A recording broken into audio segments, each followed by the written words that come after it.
Assalamualaikum warahmatullahi wabarakatuh. Perkenalkan, nama saya Muhammad Arika Prenaldi. Di sini saya akan mempresentasikan tentang pembangunan wilayah berdasarkan teori keunggulan kompetitif atau teori klaster. Yang pertama, latar belakang dan sejarah singkat kemunculan awal teori keunggulan kompetitif dan klaster. Teori klaster dikembangkan oleh Porter dengan dilatar belakangi atas lambatnya pertumbuhan ekonomi di Amerika Serikat dan adanya tekanan krisis ekonomi. Pendekatan Teori klaster sendiri yaitu pendekatan tradisional atau kebijakan industri untuk pembangunan ekonomi tidak berfungsi. Perlu pembentukan ulang model pengembangan ekonomi wilayah dengan memahami terlebih dahulu faktor-faktor penentu keunggulan kompetitif dalam ekonomi global yang modern. Cara pandang dengan kebijakan klaster merupakan cara pandang baru dibandingkan cara pandang lama yang fokus pada kebijakan industri. Kebijakan industri dianggap melemahkan kompetisi sehingga melemahkan kemampuan produktivitas dan inovasi industri. Arah pengembangan wilayah. Yang pertama, pembangunan berfokus pada keunggulan kompetitif, bukan penciptaan lapangan kerja. Yang kedua, pembangunan berbasis klaster yang mencerminkan inti dari pendorong terciptanya lapangan kerja dan upah. Yang ketiga, pembangunan kekuatan yang ada saat ini dan yang potensial untuk dikembangkan. Yang keempat, pengembangan strategi pembangunan daripada daftar tindakan. Yang kelima, pembangunan dengan prioritas dan urutan atau sequence. Yang keenam, pembangunan berdasarkan data, bukan politik atau pemikiran penuh harapan semata. Selanjutnya, keunggulan kompetitif wilayah. Wilayah yang kompetitif adalah ketika perusahaan-perusahaan di wilayah tersebut beroperasi secara kompetitif atau unggul dengan wilayah lain, atau nasional maupun global, sehingga mampu memelihara dan memperbaiki upah dan standar hidup. Keunggulan kompetitif tergantung pada produktivitas jangka panjang dan efisiensi pada sebuah lokasi untuk melakukan bisnis. Produktivitas perusahaan dan pekerja serta kemampuan untuk mencapai partisipasi warga yang tinggi dalam pekerjaan. Keunggulan kompetitif bukan berarti upah yang rendah.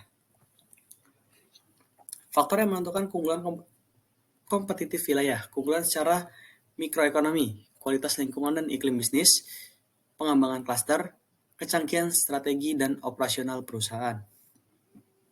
Keunggulan secara makroekonomi, kebijakan moneter dan kebijakan fiskal, pembangunan manusia dan kelembagaan politik yang efektif. Endowment, sumber daya yang dimiliki oleh suatu wilayah. Yang pertama adalah lokasi, kedua lahan, yang ketiga sumber daya alam, yang keempat penduduk, yang kelima cagar budaya, dan yang keenam iklim. Pengertian klaster. Klaster adalah kelompok perusahaan yang saling berhubungan secara geografis secara langsung dan kelembagaan yang saling berkaitan dalam bidang tertentu, dihubungkan oleh kesamaan dan hubungan saling melengkapi. Lingkup geografis klaster berkaisar dari suatu daerah, negara bagian, atau bahkan suatu kota untuk menjangkau wilayah sekitarnya. Lingkup geografis suatu klaster berkaitan dengan jarak di mana informasi, transaksional, insentif, dan efisiensi lainnya terjadi.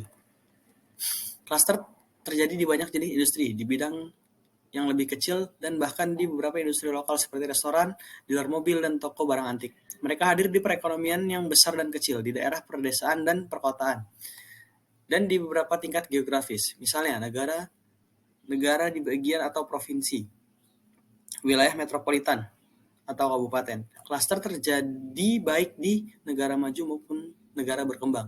Meskipun klaster di negara maju cenderung lebih jauh lebih berkembang.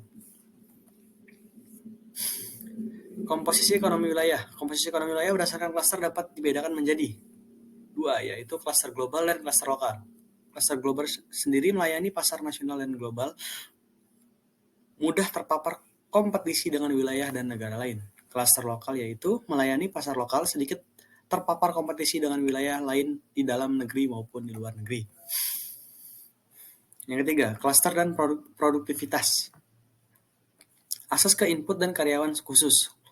Lokasi dalam sebuah klaster dapat memberikan akses yang unggul atau lebih murah ke input khusus seperti komponen, mesin, layanan bisnis, dan lain-lain, dibandingkan dengan integrasi vertikal, aliansi formal dengan entitas luar, atau mengimpor input dari lokasi yang jauh.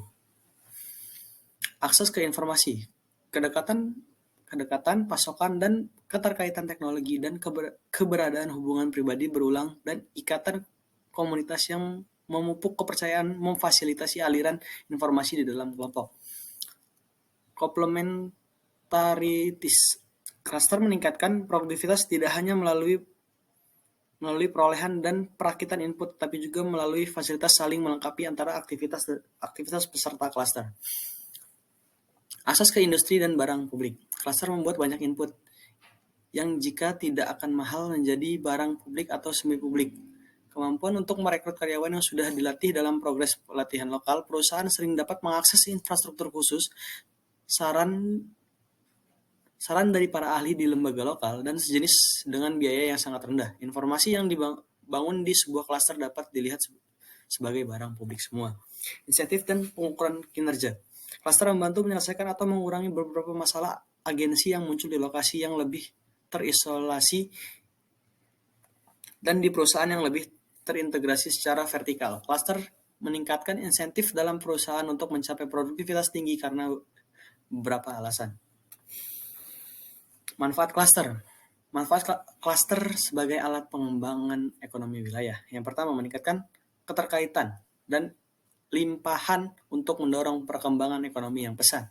Yang kedua, meningkatkan jumlah perusahaan terkait. Yang ketiga, meningkatkan efisiensi dan efektivitas kebijakan ekonomi tradisional.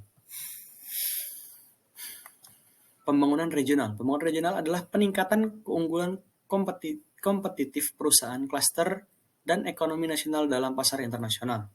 Strategi ekonomi itu bukanlah pelajaran dari best practice.